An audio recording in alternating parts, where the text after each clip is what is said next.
Welcome back. You still here. Part 4. That means you're hungry, you're willing to learn, to get it right, or make sure you do it right from the beginning. This is part 4 of the LLC Empowerment Series.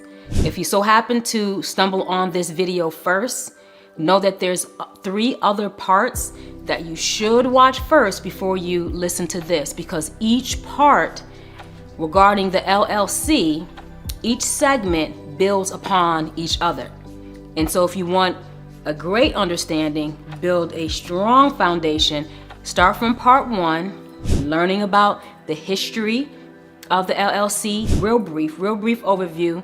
I just pulled out, extracted the really important points for you to understand the history, why it's important to understand that history to make sure you're doing it right in the present and continue to do it right in the future.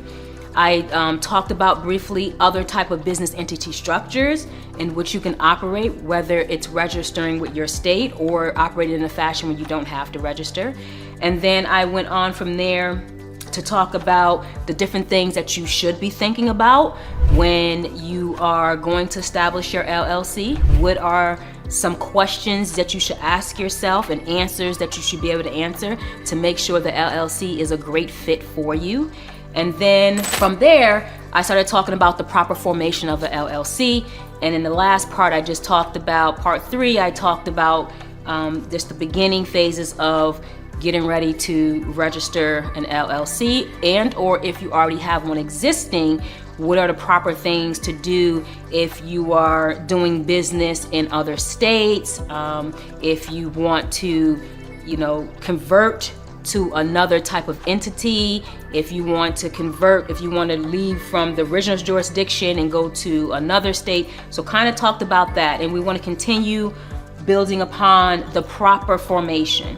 What I have stated previously is, being that the LLC in most states is possibly one of the most, less rigorous entities to register for. Not probably, but it is one of the less rigorous entities to register for, but probably considered one of the most lenient and flexible ones.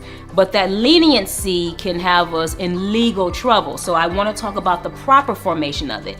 There's individuals who just do the bare minimum that's required, and that's fine in order to get established, but it's not fine in order to maximize limited liability protection.